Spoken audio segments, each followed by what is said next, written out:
stay in this your frustrated life. You want to infect me with your frustration.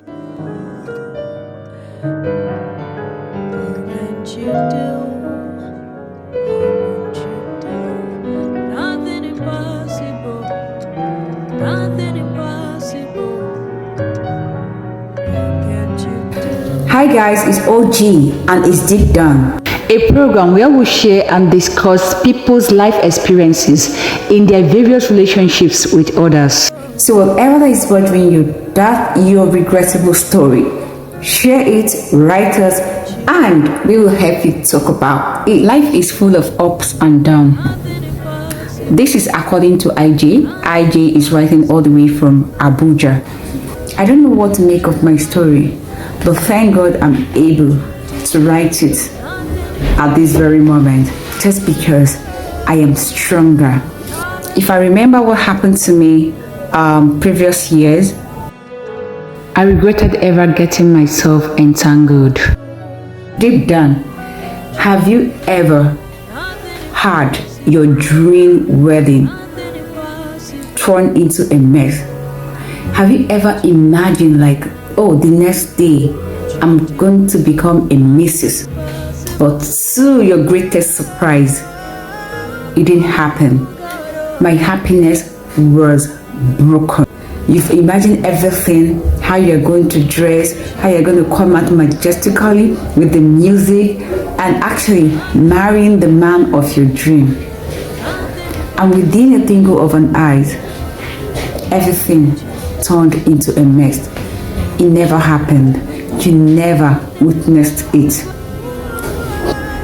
And I asked myself, was that my destiny? Did God destine this for me? And at a point, I came back to myself and I said, no, I'm nice, I'm beautiful, I'm caring. God never wanted me to cry, and He will never cause me to cry. Alex and I have dated for 4 or 5 years. Everything was going very smoothly. His family knows me, same as my family. But before that, I am an orphan. Till now, I stayed with my uncle. He is the best father I can ever ask of. So back to Alex and I, it was going smoothly. He loved me and I equally love him. So at a point, we decided to take our relationship to the next level and mean getting married. We fixed everything that he's in abroad while I'm here in Abuja, Nigeria. So we've already fixed everything, and he was supposed to come back in a particular time, date. One day, I got a call from his driver. His driver loves me so much, but I must add this. It's always good to be good to people, no matter what. The driver called me, and when I pick up the call, he said, IJ, guess what? Do you know that your husband-to-be is actually in town? And I was like, it's not possible. Alex can come back without even telling me, knowing what we are planning. He said, okay, if you don't believe me, call him with his local number. All right, which I did. Behold, it rang. He picked. And when he picked, I said, hello, babe. What is going on? You came back without even letting me know. You came back without me knowing. And you know we are preparing for our traditional rite. In few days now, so what happened? Any plan? I was kind of a bit scared. Then he gave me all kind of excuses, told me nothing of such. You know, he said a lot of things. And I was like, okay, in a couple of days, this guy is going to be my husband. In a couple of days, I'm going to be Mrs. So I won't take it to heart. It's one of those things. We talked everything was still going on. Then a day before my traditional rites, a day before my D-Day, according to IJ, we met at our usual place, and that day he was telling me, IJ, oh my God, you're so nice. I'm blessed. I'm lucky to have you. I can't wait for us to get married properly. I can't wait for you to have a child for me. You know, oh, I love you so much. He was telling me all sorts of things, and I was like, oh babe, it's just tomorrow, so just calm down. Everything is going to happen. We said, okay, we actually laughed over it. Along the line, our talk and everything, like before, how we always get along. He told me that he needed to go to his family house so they could discuss about the event tomorrow. That is our traditional right tomorrow. So he needs to go and meet his people so they could have a meeting and talk at length. And I said, okay, so let me also go home and make food for him, since he said he haven't eaten. I even asked him what he was going to eat. He said whatever choice I make is fine by him. You see, my perfect kind of husband. All parted ways. Even while I was still going home on my way, we talk. I'll call him, babe, how's it going? Have you gotten there? How was the meeting? You know, there was communication. It was still ongoing. At a point, I now told him, okay, when he's heading home, he should give me a call. Then I must have done cooking, so I could bring the food out for him, or he couldn't get the food. He said, okay, and that was it. So by day I went home, finished cooking. I waited for Alex to call me, but he did not call me. So I became worried, like what was happening? You know, I began to have some kind of negative feelings. I picked up my phone to call him. Behold, it was ringing. It rang and rang and rang, but he didn't pick up the call. I left a message on WhatsApp also. I was still trying, still Alex wasn't answering my calls. So at the point, I discovered that the WhatsApp message, he read the WhatsApp message, and after reading it, he blocked me off. Then, you know, that fear was in me. I was so afraid. So many thoughts came into me. I don't know what to think of or what to make out of that situation at that very moment.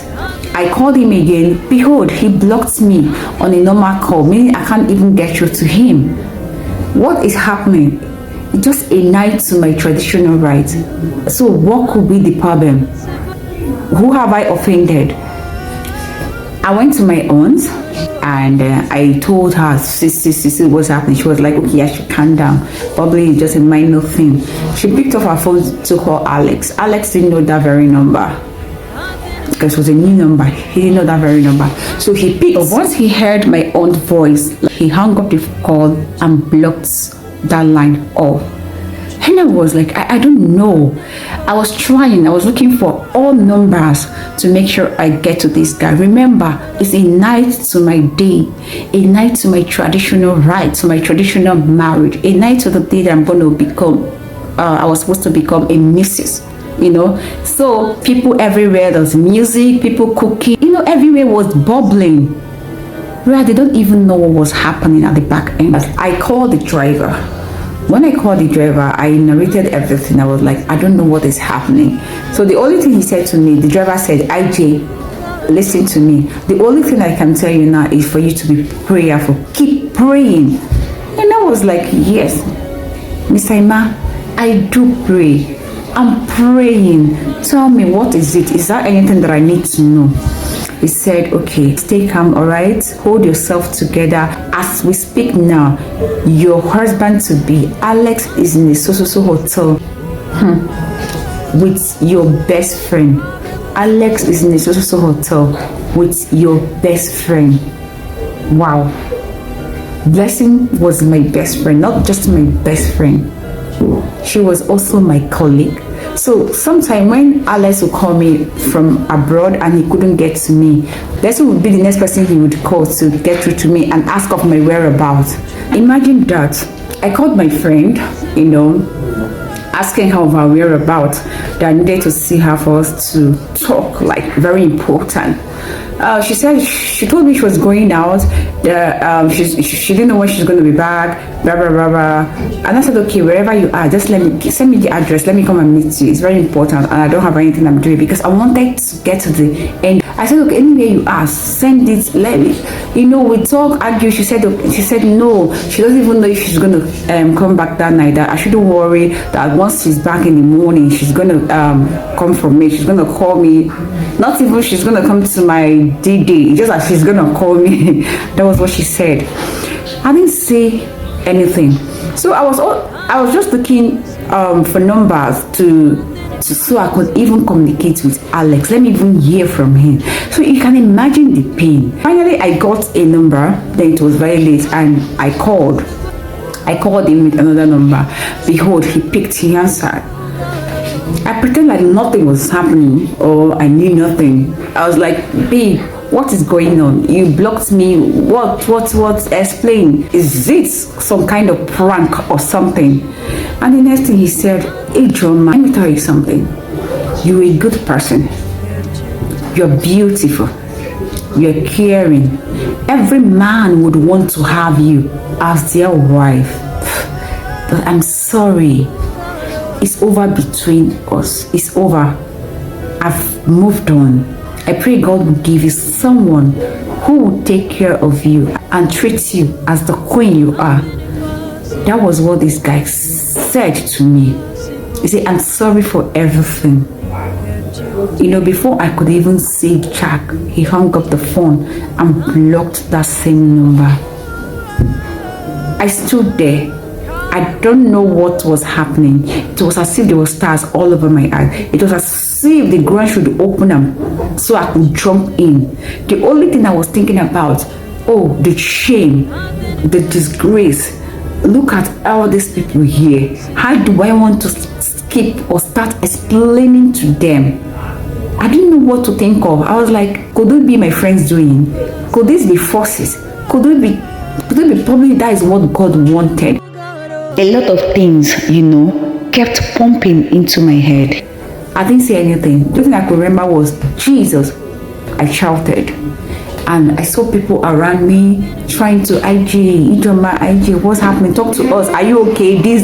The other, are you okay? Are you alright? Go and rest. You know, I even heard people like, you know, pouring water on me for me to just come back to my real self. I didn't wish to speak with anybody, but I have to at a point, and I was able to speak up. Deep down in me, it wasn't me. Suicide was the only thing I had in mind, because I don't know how to live every day, how I'm going to pass, and people were like, oh, look at that lady, look at what happened to her, she was rejected on the day of her day. You can imagine all those talk. I keep locking myself up. I don't want to communicate. In fact, it was something else. Thank God for those around me. They were able to give me peace of mind. They were able to talk me into being positive, vibrant IJ that I used to be. Fast forward to 2023. But then, because I've already moved on, I've seen someone else who takes care of me. In fact, he's everything, so perfect for me. And I pray always that nothing should ever come between us, that God should make it happen. Late 2023, I started getting a chat again from that my previous ex called Alex. He was chatting me, oh, you're sorry, he still misses me, he still loves me, you know, he wants us to get married, he can't wait for me to have his child. He will say a whole bunch of things, but the first thing I asked him, I was like, what about blessing? Are you guys still in communication? And he said, don't marry that blessing, Jerry. She's not a good girl. She came to me because of my money. In fact, as we speak now, I blocked her. She was only there for my money. You know, that kind of stuff. That was what he said. Because I pretended as if I never knew what happened back then. I didn't say anything. At the point, I felt okay. I think I need to play along. That I think I need to act. He wants me back, let me go, then get what I have to get from him and stab him also and pay him back. Oh gee, that was my plan. I thought about it. On the second thought, I was like, okay, should I let it go? You know, since I'm already happy, I find someone else who is there for me, who takes care of me. Maybe I should just focus with my relationship with him and let this one go. Why didn't this guy just tell me even before he even came back, even a month or 3 months before, that everything was over? Instead of disgracing me, even before we planned of getting married. Why didn't this guy tell me that I wasn't good enough for him? Why didn't he just tell me that, oh, please, this is not going to work out between us? Does he have to wait a day before my day? Oh my God, what if I didn't survive? Did he even care for one day to find out how I coped, how I was able to escape the trauma? Did he even care? And now he come back to tell me that he wants us to come back. I don't know. OG, I don't know what you will tell me, but this is it. IJ from Abuja. Wow. It's always like that. When you think you've finally gotten what you want, that you've seen that person that you're crazy about, that you can do anything for, that you know, yes, this person is my person, I am getting married to this person, before you know it, they start behaving like roundabouts. Before you know it, it's a different story. Before you know it, it's some kind of slip point, probably some mistake that you've done or whatever that doesn't even mean anything. They'll start digging and bringing it out. Don't tell me, we've all been there. I've been there. It's not easy. I understand and I know how you feel, but there's no point going back to your vomit. I don't know about you, unless you know you can play this game and play it very well. But if you ask me, I would rather ask you to let him go. Be with the guy you said you love, that is taking care of you, and let this guy go. So guys, IJ story on Deepdown. I don't know what you guys have to say. If you have any other thing that you want to tell IJ, any advice or anything, please leave it on the comment section. I'll also share this story. Someone else might be waiting for it to move to the next level. It's Deepdown. If you have any story bothering you that you want to let out, so I have inner peace, write us at deepdownme@gmail.com, and don't forget to follow all our social media handles at SwagafricTv. Okay, thank you guys, and may your one and only OG.